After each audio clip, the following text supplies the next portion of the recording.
Welcome back. Today we're sitting down with Dr. Harshini Mukundan from Los Alamos National Laboratories. Dr. Mukundan is the group leader for the Physical Chemistry and Applied Spectroscopy group, the team leader for the Chemistry for Biomedical Applications team, and a mentor for scientists, students, and postdoctoral fellows at Los Alamos National Laboratory. Dr. Mukundan, it seems like you wear a lot of hats in the field. When someone asks you what you do for a living, what do you usually tell them? Do you say you're a scientist? Do you say you're a researcher? How do you encompass all of what you do when people ask you this question? Well, thank you for having me on this forum. Just a little correction, I am the deputy group leader, but the acting group leader for physical chemistry and applied spectroscopy. So there's definitely a third hat. It's just a slightly different hat. I usually just tell people that I'm a scientist who works on infectious diseases because I'm just curious about infections and diseases and how we can prevent them. And that answer seems all the more apt in today's time of the COVID pandemic that's raging. But that's essentially what I tell them. Because deep down, I'm a scientist, which is why I manage sciences. That's why I get to be the team leader. That's why I get to be the team group leader. And so that deep down is the identity that drives everything else that I am today, at least professional. I noticed from your bio that you were named Best All-Around Student at Gargi College, the highest rank at Barkatula University for you got your master's, and countless of other awards. Were you always so talented at science? Did you grow up having a knack for science? Or is this something that you just developed throughout your years?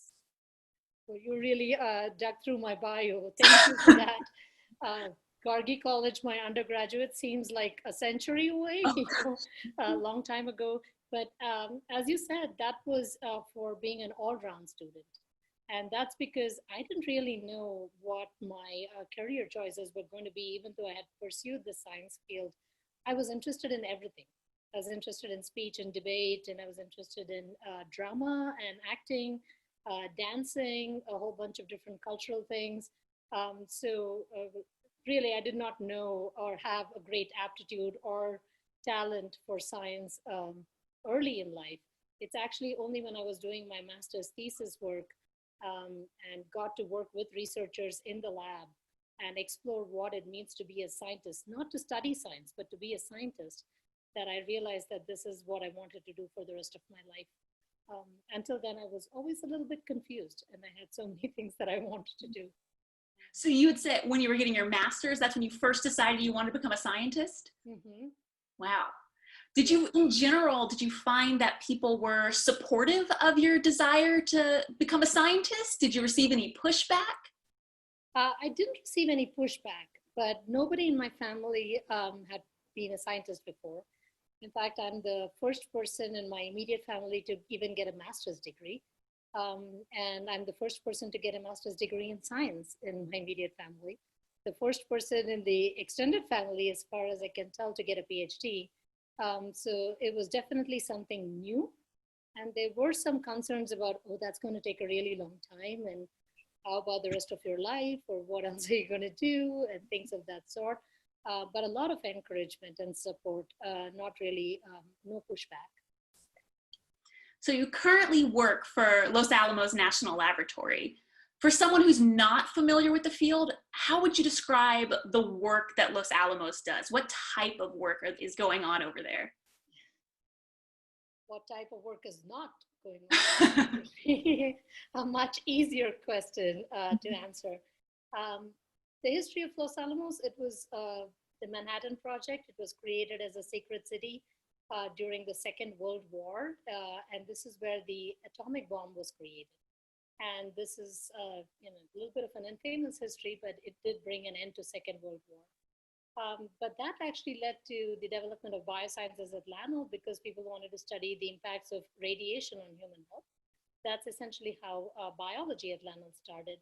But right now, Los Alamos does everything from the ChemCam, which is on Curiosity rover right now, was developed at Los Alamos. We have missions in Antarctica. We study climate change. We look at obviously nuclear weapons, but also nuclear energy and power.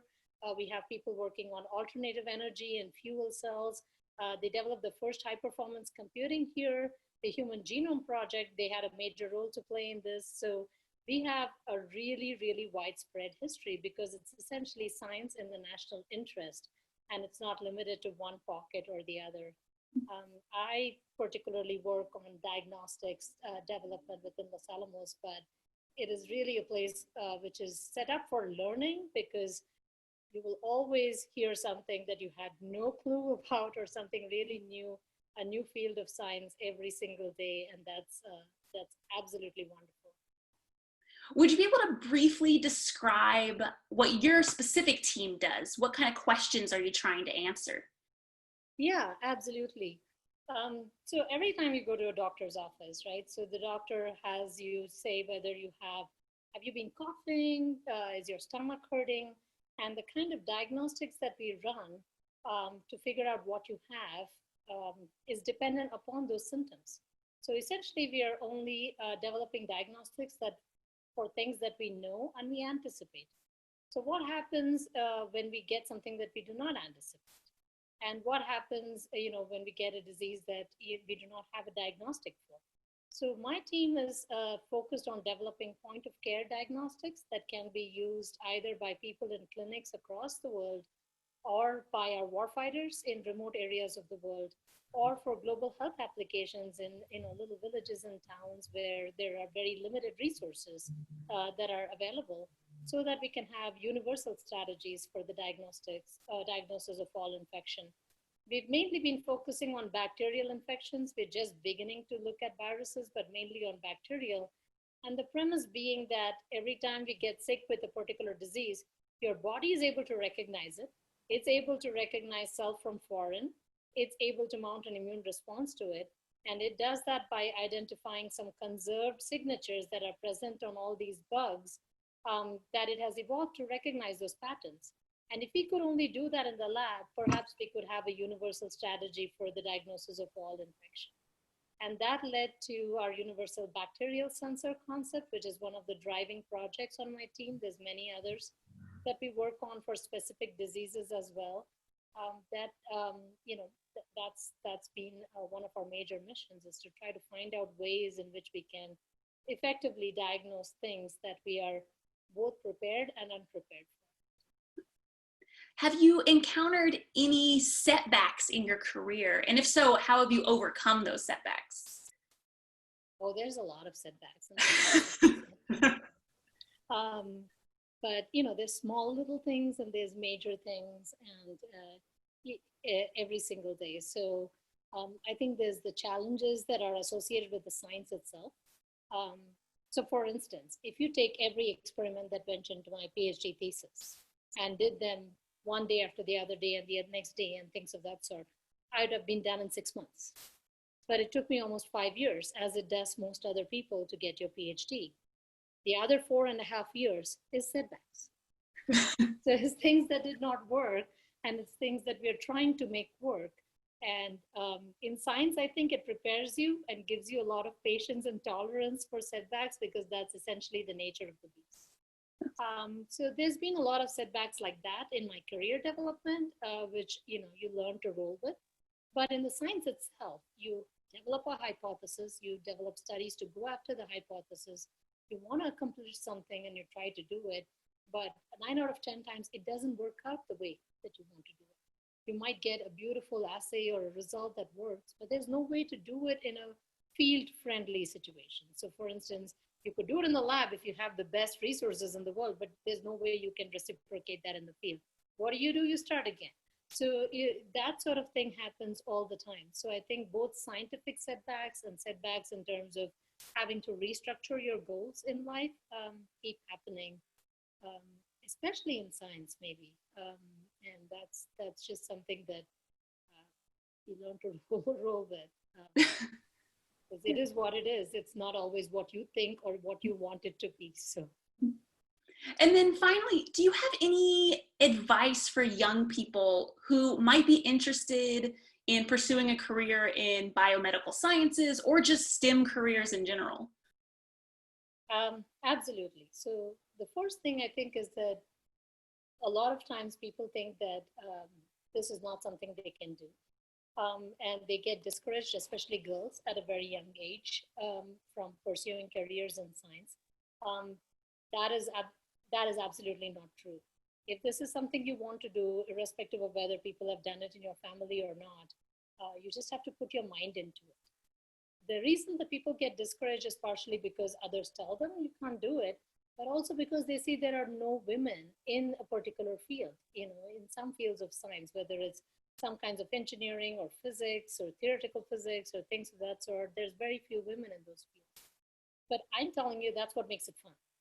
It makes fun to be the first person to do something. It makes fun to be different from everybody else. And if you look at history, people seldom remember those that conformed to what was the norm. And history is all about people that stood out and were different. So it's okay to be different. And my first advice would be different. Be who you want to be and just approach it bravely. The second major thing I see, especially in my field of science, is that it takes a huge commitment to be a scientist. You know, it takes you 5 years to get a PhD, and then it's an intense requirement, both from lab work or whatever it is that you might be doing in your particular field of science.